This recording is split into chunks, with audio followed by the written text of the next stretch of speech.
UNTV News and Rescue.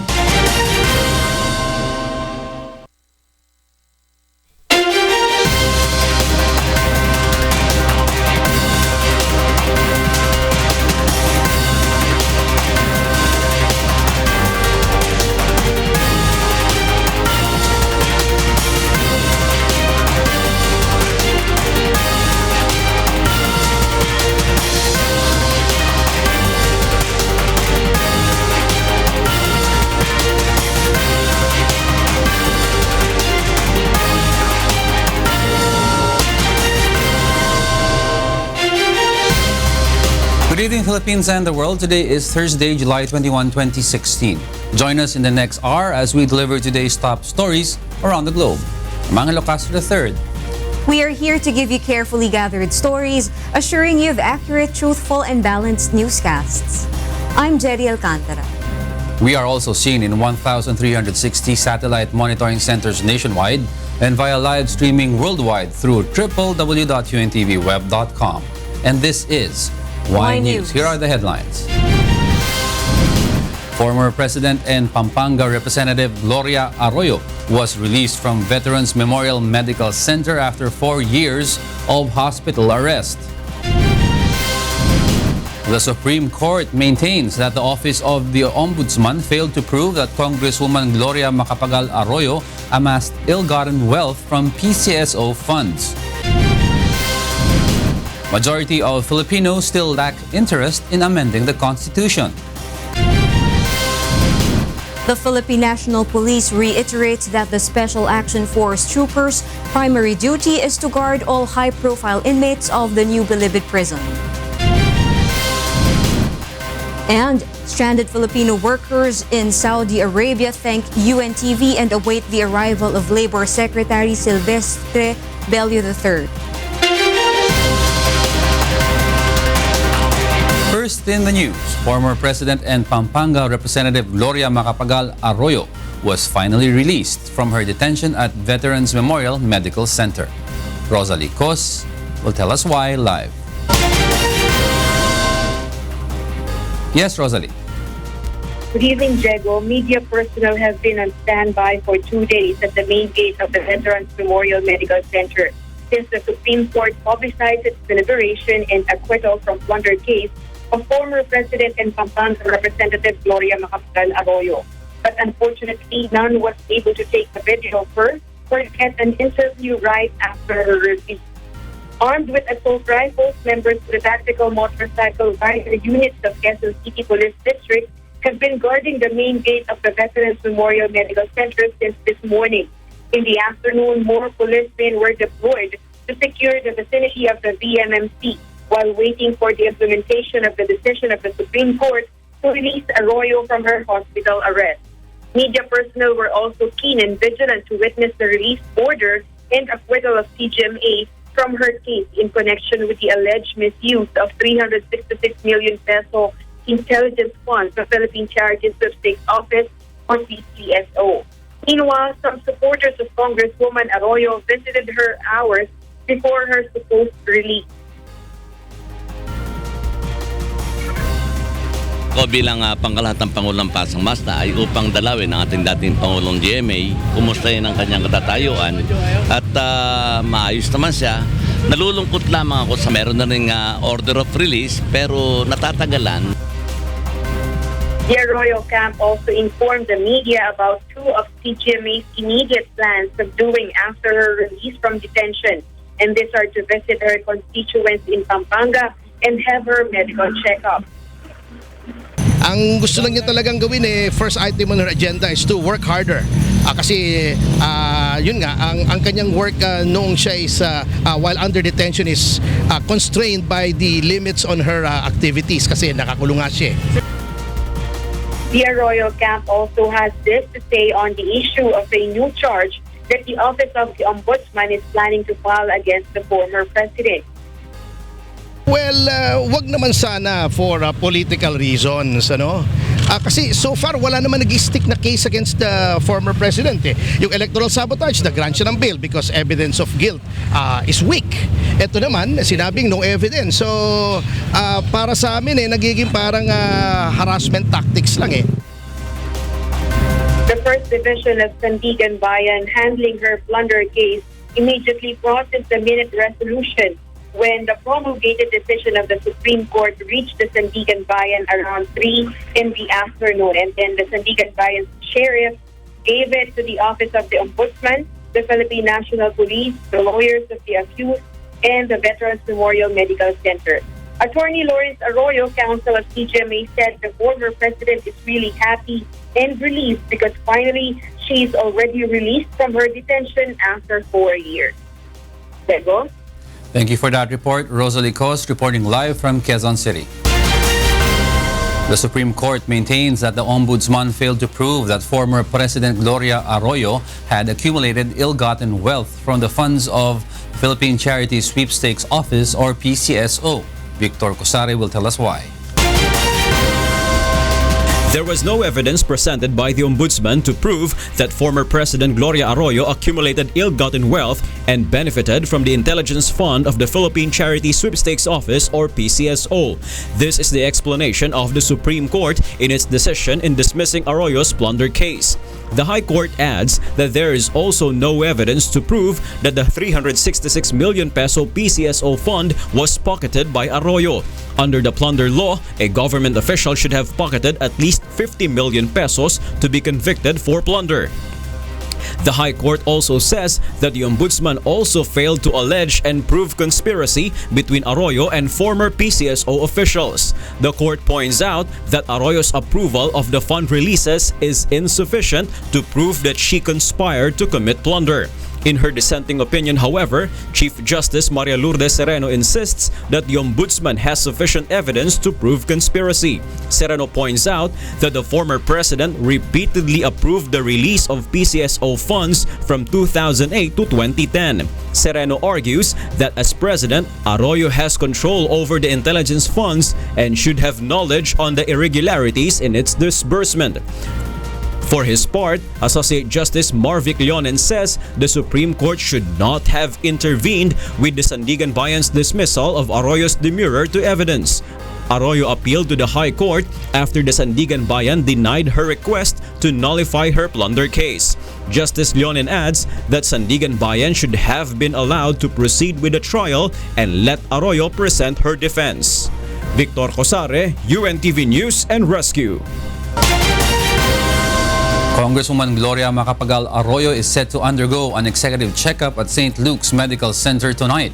Joyce Balancho is at St. Luke's in Quezon City to tell us why, live. Go ahead, Joyce.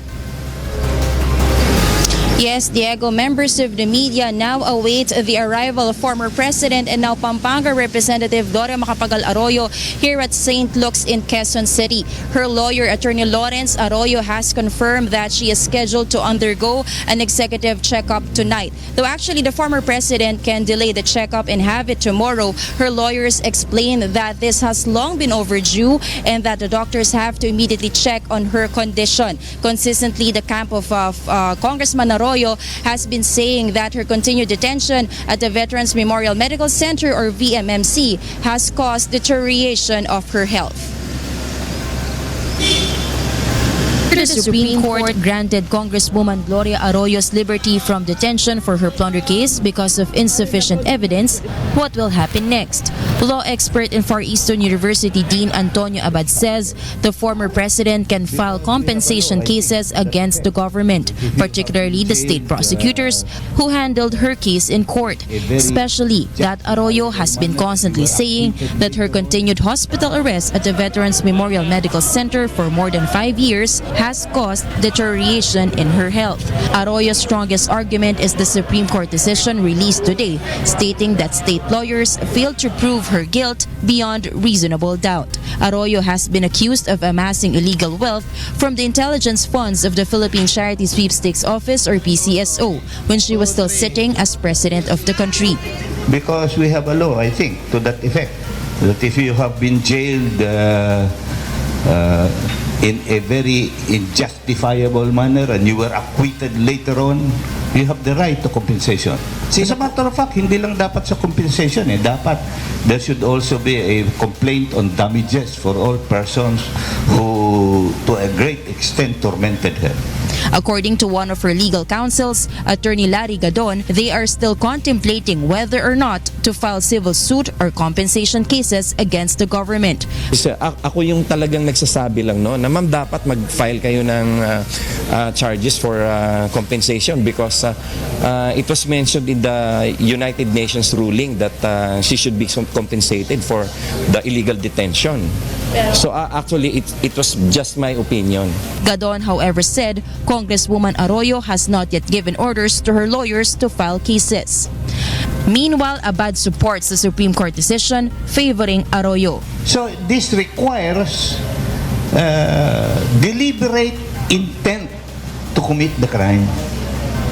That means that they must prove that GMA committed the crime of plunder through by amassing, accumulating, acquiring ill-gotten wealth deliberately and intentionally. Kailangan ganon. Unfortunately, the prosecution, it appears, failed to do that. Diego, since this is an executive checkup, Congresswoman Arroyo will undergo several medical procedures that might take hours. Her camp says it is likely that she will spend a night here at St. Luke's Medical Center. Diego? Thank you for that report. Joyce Balancho reporting live from St. Luke's, Quezon City. Finally, after 4 years of hospital arrest in Veterans Memorial Medical Center, Pampanga Representative Gloria Arroyo arrives at her residence in La Vista Subdivision. Mon Oxon is at La Vista, Quezon City to tell us why live.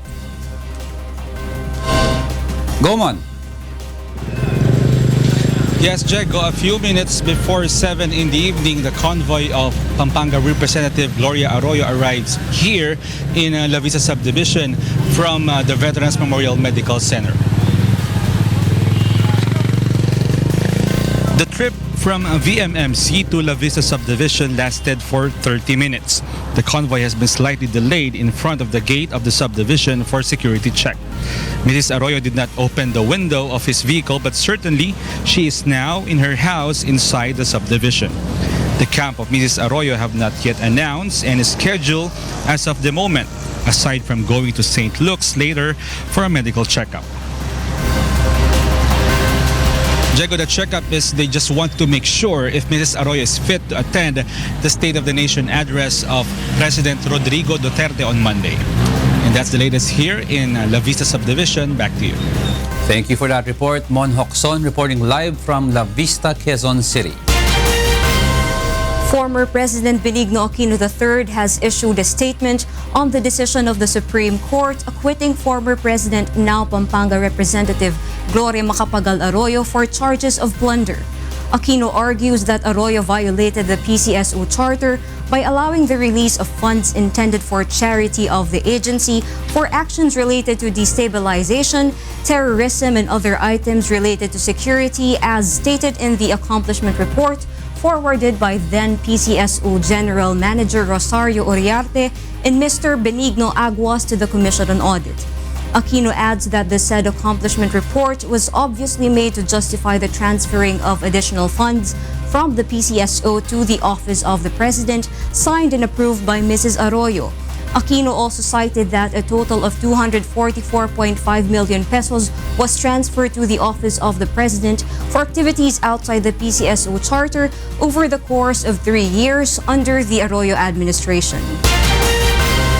In other news, Senator Franklin Drilon is not losing hope in the plunder case against former President Gloria Macapagal Arroyo and insists on finding one key witness to turn things around. Brian De Paz tells us why. Senator Franklin Drilon is urging the Office of the Ombudsman to find the whereabouts of former General Manager and Vice Chairman of PCSO Rosario Oriarte and compel her to return to the country if needed. Drilon believes that Oriarte is a key witness to the case against former President Arroyo, based also on the former PCSO executive's testimony before the Senate. During the 2011 Senate Blue Ribbon Committee hearing on the alleged anomalies in PCSO, Oriarte testified that the former administrator of PCSO requested for additional 150 million peso intelligence fund. The request was immediately signed and approved by then President and now Pampanga Representative Gloria Arroyo, according to Oriarte. Oriarte said she personally delivered the request to Malacanang, which the former president immediately signed. Because of this, Senate President Franklin Drilon believes that Oriarte is the missing link to the case against Arroyo. However, Oriarte has never been presented in court proceedings because she went missing. There were witnesses who appeared in the Senate, which to my knowledge, hindi nag-ipresenta sa korte. The example is the General Manager and Vice Chairman Rosario Oriarte. Drilon explains that Oriarte was the primary resource person and the Senate's key witness during that time. However, the Senate hearings in 2011 cannot be utilized as evidence in court because they were conducted only in aid of legislation and not as basis in criminal cases or in the court of law. I would urge the Ombudsman to check whether or not Oriarte has left the country or her whereabouts. If she has left the country, and that can easily be checked, then and if she's in a country where we have an extradition treaty, that she must be the Ombudsman should take effort now to have her brought back to the country so that she can testify either as a state witness or that she can be confronted with the documents and her testimony in the Senate hearing. Drilon believes that Oriarte's disappearance is a clear manifestation that there was indeed irregularity in the PCSO fund. He argues that the Ombudsman may choose to write the Department of Justice and request an order to search for Oriarte. Though dismayed by the developments of the case, Drilon still believes that the decision of the Supreme Court must be respected. Brian De Paz, UNTV News and Rescue, Senate of the Philippines. Political analyst believes that many Filipinos are not interested on the issue of amending the Constitution. Nel Maribuhok will tell us why. The recent survey by Pulse Asia shows that only a small percentage of Filipinos signified an interest on the issue of amending the Constitution. Even in the past administration, the charter change issue was not given any deep attention by the respondents. Political analyst Ramon Casible explains that it is more important for Filipinos if they directly receive assistance from the government through the programs on poverty alleviation. Casible adds that the Filipinos, especially the poor, have difficulties in relating the charter change to the everyday lives.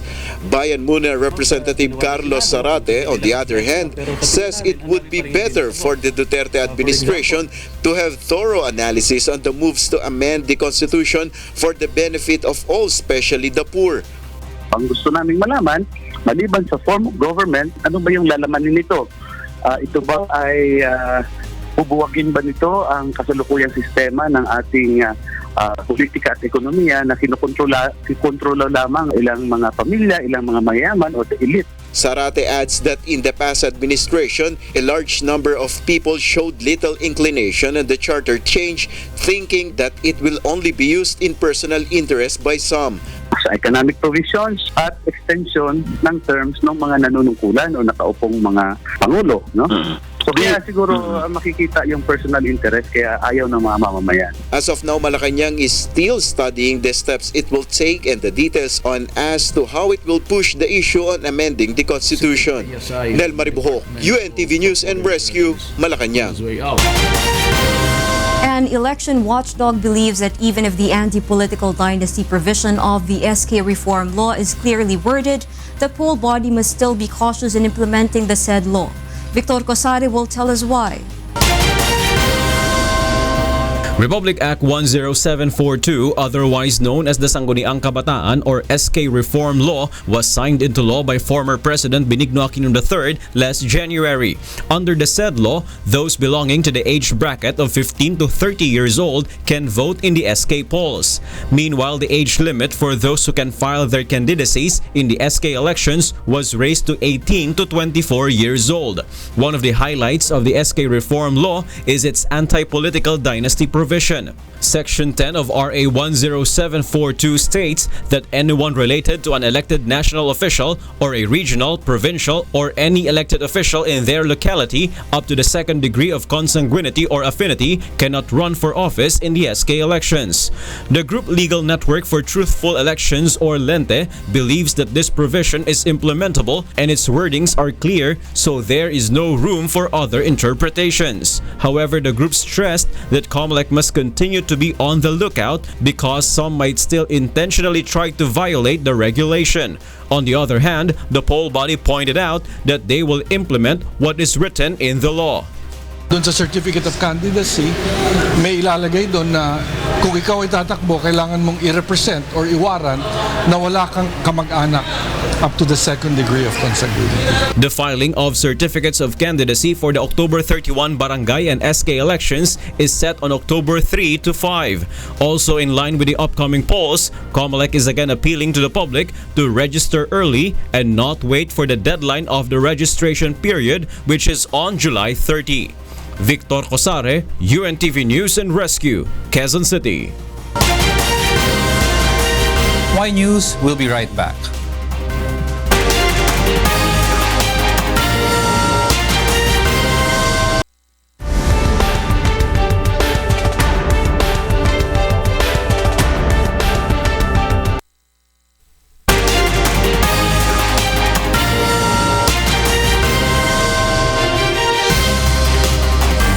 The Philippine National Police Special Action Force will primarily focus on guarding high-profile inmates detained at the maximum security compound of New Bilibid prisons. Joan Nano, please tell us why. Implementing tight security among high-profile inmates detained in the maximum security compound is the primary duty of PNP Special Action Force troopers currently deployed in the New Bilibid prison. The SAF will focus on the so-called VIP dormitory in Building 14, wherein well-known drug personalities such as Peter Ko, Herbert Colanco, and others are detained. In a press conference held earlier today in Camp Crame, the PNP-SAF assures that they will perform their duty well and will work hard to combat the illegal entry of contraband inside the NBP. The role of SAF is to support or to give to support the Bucor in terms of security aspect. And dito lang po kami nagpo-focus sa maximum security sa Building 14. PNP-SAF also clarified that the Bureau of Corrections will not have any direct control on their troops. According to Police Senior Inspector Jonalyn Malnat, they will do their duty in NBP in accordance with the orders coming from the PNP headquarters. The deployment of PNP Special Action Force in NBP is basically to give or to support the Bucor in terms of security aspect and of course to stop the illegal activities within NBP. And sa lahat po ng galaw namin doon, nag-aantay po kami at nakarely po kami sa aming Director, Police Chief Superintendent Benjamin Maclean Lusad. PNP-SAF is confident that their troops deployed in the maximum security compound will not be influenced by any corrupt officials. We have confidence po sa men and women namin na nakadeploy sa NBP.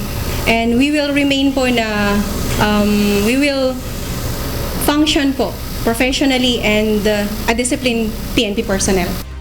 Currently, the PNP cannot say until when are they going to serve in the NBP. Joan Nano, UNTV News and Rescue, Camp Crame. The Office of the Solicitor General and the Integrated Bar of the Philippines have signed today a memorandum of agreement that gives free legal assistance to policemen facing charges while performing their duties. Aiko Miguel, please tell us why. Police Police Director General Ronald Bato de la Rosa expressed his gratitude for the Solicitor General's assistance to police personnel who might face prosecution while performing their duties.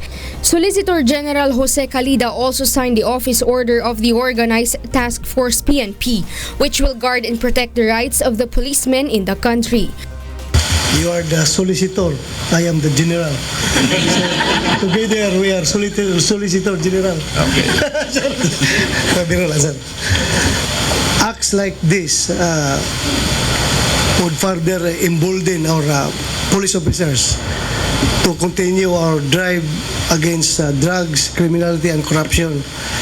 Matagal na po kaming nadideprive ng ganitong mga suporta.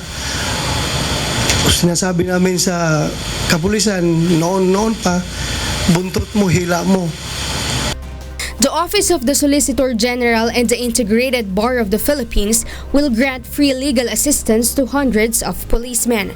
Aside from the IBP Central Office, the IBP Pangasinan also gave their commitment to the Office of the Solicitor General. We are happy that the IBP Pangasinan chapter was the first to signify their full support to the policemen who will be charged with offenses committed in line of their duty in the war against drugs. We acknowledge that these police officers are in the performance of their duties. We felt that we are also duty bound to provide free legal assistance to them so that they will not fear in the performance of their duty, especially this is in support of the cause of our President Duterte. Meanwhile, the PNP chief expressed his dismay over abusive policemen and agreed that they should be charged and punished in accordance to the law. Hindi kagaya dito talagang sila na mismo nang-aapi sa tao.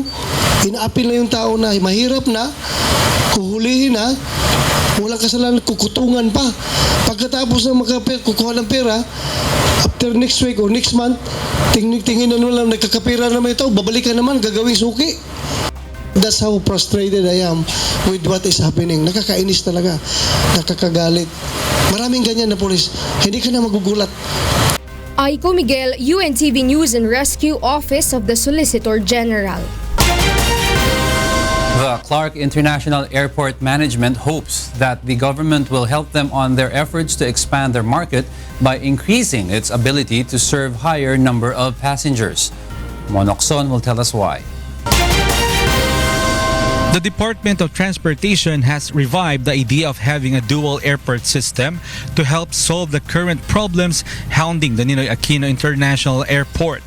The plan requires NAIA and Clark International Airports to be fully operational in order to accommodate a larger number of passengers arriving and departing the country.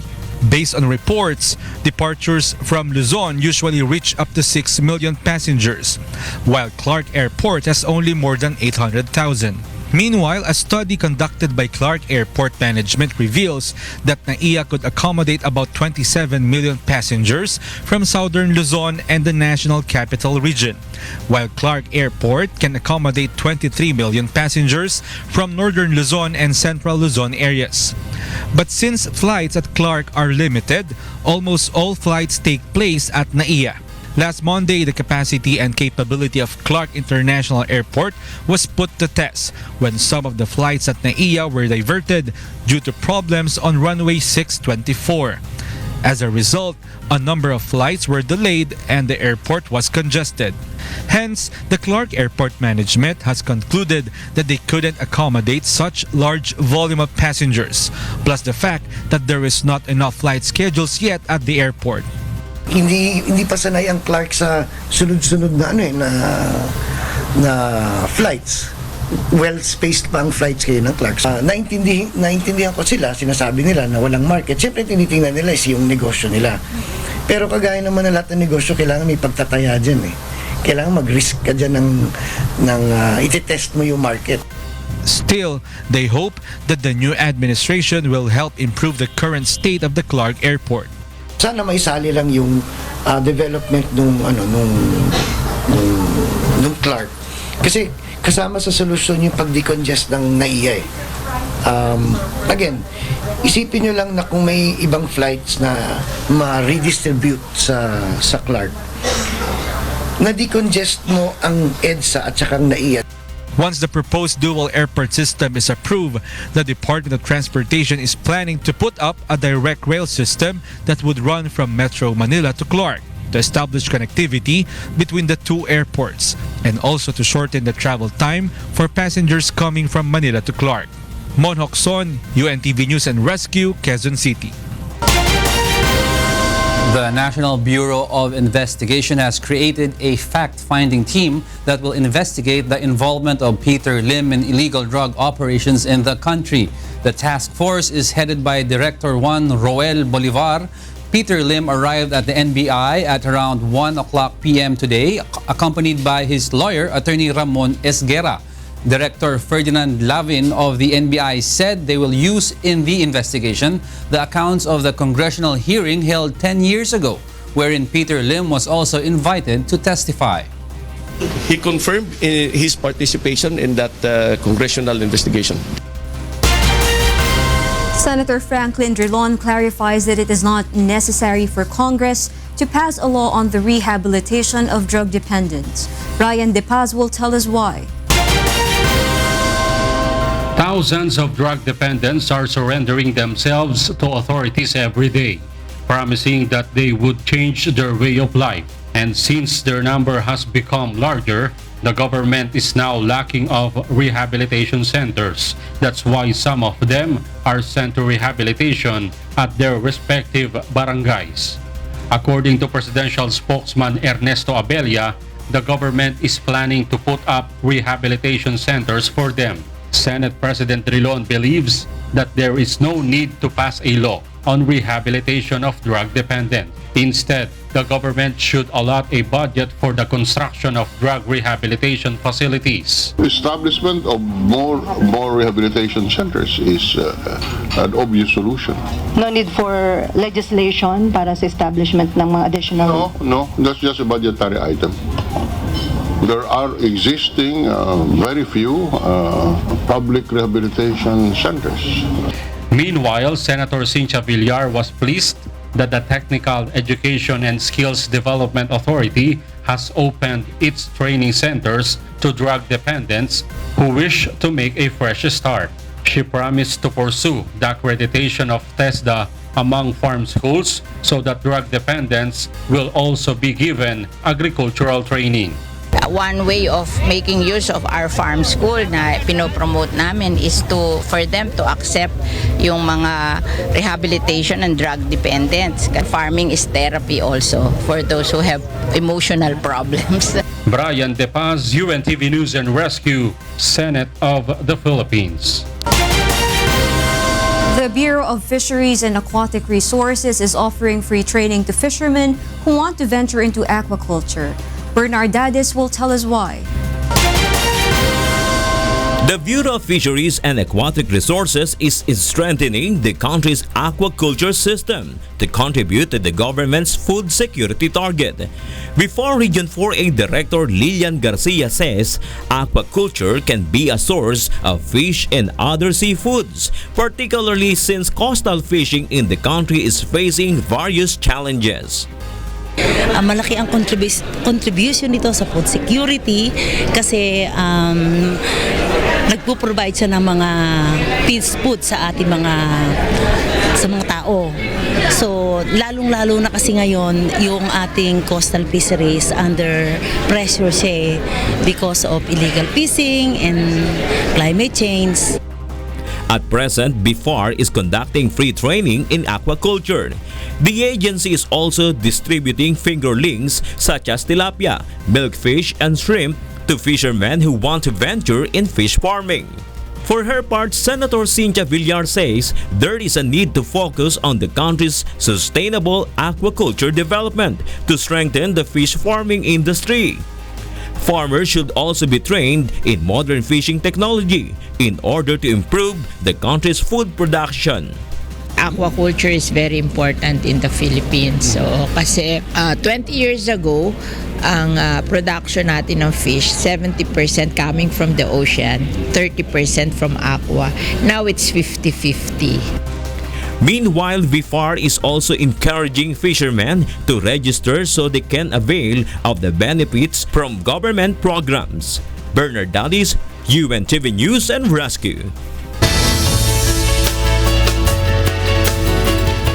No tropical cyclone has been seen inside and outside the Philippine area of responsibility.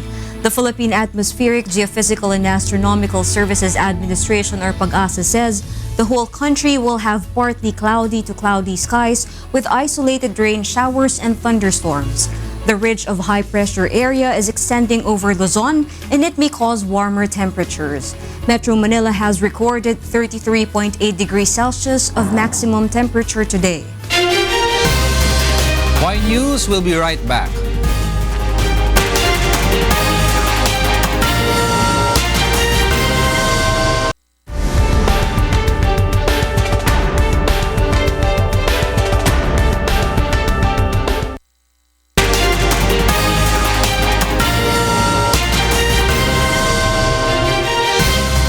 Stranded Filipino workers in Saudi Arabia are keeping high hopes with the arrival of Labor Secretary Silvestre Bello III. Marge Navarro will tell us why. Stranded Filipino workers have seen Kuya Daniel Razon's recent interview with Labor Secretary Silvestre Bello III through UNTV News Hataw Balita in the morning show Good Morning Kuya. They are among the distressed employees of the struggling Saudi contracting giant Mohammed Al Mujil Group who have been suffering unjust treatment from the company. Katungkulan ko po yan na bigyan proteksyon at pag-aalaga yung ating mga migrant workers. Kaya sisitahin ko yung aming mga labor attaches, mga welfare officers dyan sa lugar na yan kung bakit hindi pinapaalam sa kalihim ng Department of Labor itong sitwasyon na ito. The said interview has brought them hope of going home to the Philippines after 2 years of waiting and appealing for government attention and assistance. Nung nabalitaan po namin na parating po yung ating sekretary, si Mr. Bilo, nagkakaroon po kami ng katuwaan sa aming puso. At bukas, darating po siya. Yung pangako na narinig namin sa telebisyon nung siya ay in-interview sa UNTV, sana magkaroon ng katuparan. Before they've even resolved their issues, the relieved OFWs are already grateful that somehow their uncertain future is seemingly beginning to clear. Maraming salamat po, Secretary Bilo at sa ating mahal na Pangulong Duterte. Maraming salamat po muli sa inyong pagtugon sa aming hinaing. Naapi po kami dito sa Damam. Meanwhile, based on the message sent by Charge d'Affaires Eric Arribas to UNTV News, Secretary Bello is expected to stay in Saudi Arabia for 2 days together with other government representatives to check on the condition of the stranded and distressed OFWs. After his visit, Secretary Bello is expected to hold a press briefing on the issue in Saudi Arabia.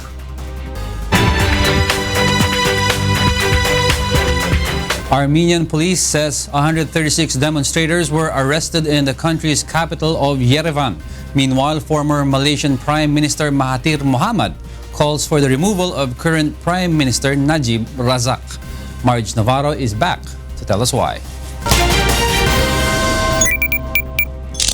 In Armenia, police detained 136 people in Yerevan earlier today after overnight clashes. Hundreds of demonstrators had gathered in a show of support for gunmen holding several hostages in a police station in Armenia's capital. The police fired tear gas and detonated smoke grenades after protesters began throwing stones at them. The hostage takers' main demand is for the release of Gerard Sefilian, an opposition leader whom authorities in the ex-Soviet Republic have accused of plotting civil unrest. Sefilian was jailed in June over allegations of illegally possessing weapons. Wednesday's violence began when demonstrators tried to force their way into the building after the police refused to take in food brought by the demonstrators for the hostage takers. In China, The Provincial Civil Affairs Bureau earlier today said torrential rains in North China's Hebei province since Wednesday morning has left 14 dead and 72 others missing. More than 1.99 million people in 11 cities in Hebei province reported rain-triggered disasters. About 123,000 people were evacuated over safety concerns. The Bureau has received reports that floods and landslides have destroyed more than 7,100 houses. The rain also damaged crops on 1.48 million hectares of farmland and disrupted traffic, power, and communications. Relief goods including tents, kilts, and footwear have been sent to the worst-hit cities. The Ministry of Civil Affairs and the National Commission for Disaster Relief have sent work groups to assist.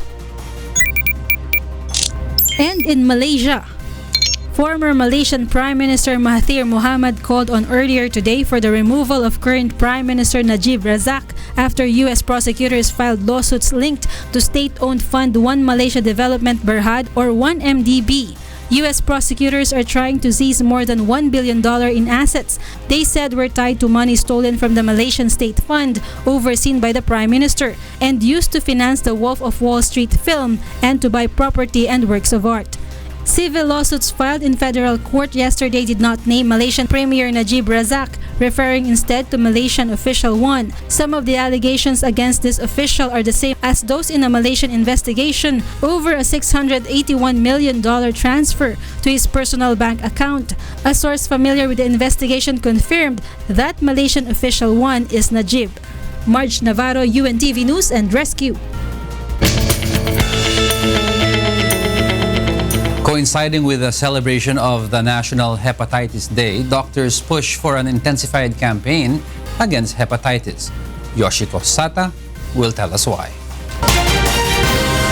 According to records from the World Health Organization, about 600,000 people die of hepatitis every year.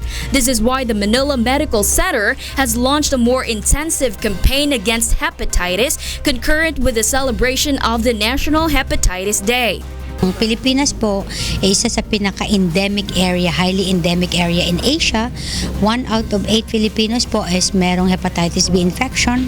So gusto namin ipalawak yung kaalaman ng ating mga kababayan dahil ito po ay nasusugpo naman po sa pamamagitan ng bakuna. Among the symptoms of hepatitis are chronic fatigue, nausea, vomiting, pains on the right hip, and weight loss. Jaundice or yellowing of the skin and eyes is also one of the symptoms. Doctors clarify, however, that not all jaundice cases are due to hepatitis. Maraming ibang dahilan pa rin ng paninilaw ng isang tao. Maaaring bato sa abdo, na bumara, po pwede rin mag-cause ng paninilaw yun, no? To prevent the spread of the disease, doctors advise to make it a habit to wash your hands, make sure that the food and drinks are clean and properly handled, avoid eating raw or half-cooked food, and avail vaccine shots. In line with this, a free vaccination program will be held coinciding with the World Hepatitis Day on July 28 at East Avenue Medical Center. Babakunahan po namin lahat ng newborns because lahat po ng ating mga bata kahit pinanganak sa mga nanay na may hepatitis B is pwede pa rin po nating maisalba na maging isang bagong carrier. The symptoms of hepatitis B do not manifest right away. The disease normally does a sudden attack which could lead to immediate death. That's why it is known as a silent killer. But having the proper knowledge about such kind of disease is important for prevention and early treatment. Yoshiko Sata, UNTV News and Rescue. The Democratic Republic of Congo launches yellow fever vaccination drive. Precious Ong will tell us why. Democratic Republic of Congo launched a campaign on Wednesday to vaccinate about 1 million people against yellow fever over the next 10 days in the capital Kinshasa and the nearby province.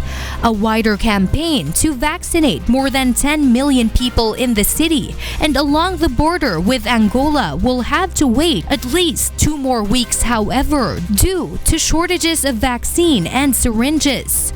Congo's health minister declared a yellow fever epidemic last month after the virus spread from Angola, where 350 people have died since last December, in the worst outbreak in decades. More than 100 people queued for the vaccine under tents set up by health workers on a soccer pitch in Quezonzo, where authorities have identified some 80 suspected cases of yellow fever. Residents of 3 health zones in Quango province will also be vaccinated during the campaign. C'est en vue, on va faire une étude d'abord, mais tout ce qu'on donne jusque-là, ce qu'on a donné en Gili, Massina et aujourd'hui à Quezonzo, ce sont des doses maximales pour 10 ans. Precious Ong, UNTV News and Rescue. Russian Olympic Committee head Alexander Zhukov says he expects the International Olympic Committee to make a final decision on Russia's participation in the 2016 Rio Games. Meanwhile, the World Anti-Doping Agency, or WADA, reinstates the credentials of a drug testing laboratory in Rio de Janeiro for the Olympic Games. Aaron Romero will tell us why. Russian Olympic Committee head Alexander Zhukov said the IOC will make its final decision on Russia's participation in the 2016 Rio Games, most probably on Sunday, July 24. Speaking at a news conference in Moscow on Wednesday, he said the decision will depend on what the Court of Arbitration for Sport announces this week. Russia's participation in the Rio Olympics is hanging in the balance after the IOC said on Tuesday it would explore legal options for banning the country from the Games. The Court of Arbitration for Sport, or CAS, is set to make a separate ruling on Thursday on whether 68 Russian track and field athletes should be allowed to compete in Rio. The Russian Olympic Committee said it intended to take 387 sportsmen and women to Rio, including 68 track and field athletes who are currently appealing a doping ban at the Court of Arbitration for Sport in Switzerland. Meanwhile, the World Anti-Doping Agency, or WADA, has reinstated credentials of a drug testing laboratory in Rio de Janeiro for the Olympic Games, Brazil's sports ministry said on Wednesday. WADA had suspended credentials of the laboratory on June 24 for failing to comply with international standards. The reinstatement allows the laboratory to resume anti-doping analysis on urine and blood samples with immediate effect. Aaron Romero, UNTV News and Rescue, New York. The SpaceX Dragon cargo spacecraft is successfully attached to the International Space Station. Aaron Romero is back to tell us why. Elon Musk's SpaceX spacecraft was successfully installed to the International Space Station on the Wednesday, a crucial step in enabling U.S. commercial space taxis to ferry astronauts to the orbiting lab, NASA said. The SpaceX Dragon capsule was filled with nearly 5,000 pounds or 2,268 kilograms of pressurized cargo, such as food and crew supplies, including one of 2 metal docking rings with a diameter of 7.8 feet. The ring will be attached to the station, letting commercial spaceships under development by SpaceX and Boeing Company ferry astronauts to the station. The metal docking ring will serve as a parking space for commercial spaceships under development by SpaceX and Boeing. The manned craft are scheduled to begin test flights next year. SpaceX Falcon 9 rocket and Dragon cargo ship launched at 4:45 Greenwich Mean Time from Cape Canaveral Air Force Station in Florida on July 18. The final stage of Wednesday's installation occurred at 14:03 Greenwich Mean Time. A second docking ring is due to be delivered in 2017, the National Aeronautics and Space Administration, or NASA, said. Aaron Romero, UNTV News and Rescue, New York. July 20 marks 40 years since NASA's Viking Lander 1 reached the surface of Mars. Meanwhile, a Los Angeles street artist built a miniature border wall around Donald Trump's star on the Hollywood Walk of Fame. Precious Ong tells us why. A miniature wall has been erected around the perimeter of U.S. Republican presidential nominee Donald Trump's star on the Hollywood Walk of Fame. The 6-inch high concrete wall features barbed wire running across the top, as well as keep out signs written in English and Spanish. Street artist Plastic Jesus has taken credit for constructing the wall, a mock replica of the one that Trump promised to build along the U.S.-Mexican border early in his campaign run.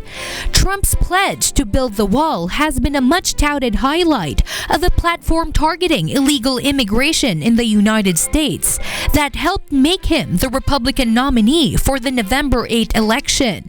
Meanwhile, NASA celebrated a historical milestone on Wednesday, the 40th anniversary of the first U.S. spacecraft to land on Mars.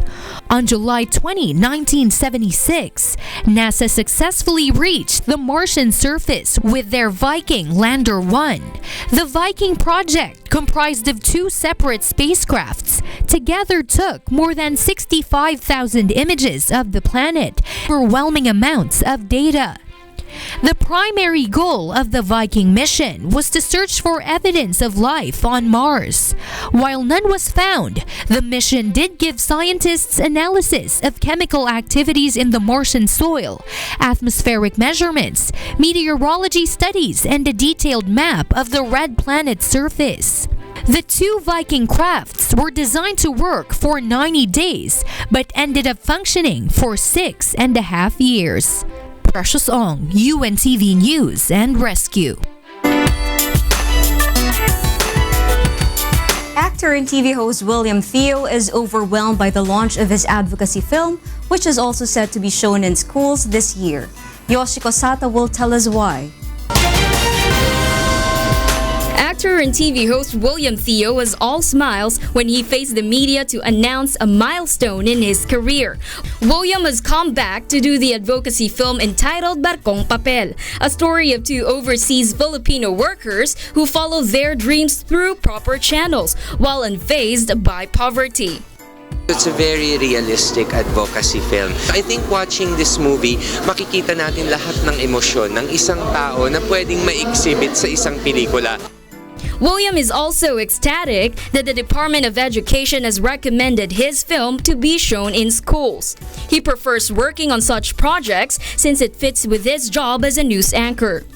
Ang trabaho ko is public service, syempre, of course, and idol ko si Kuya Daniel, di ba? So, public service and, syempre, balita. So, I think an advocacy film is the only way na para bang pwede ko pa rin ma-express yung first love ko na pag-aarte ulit.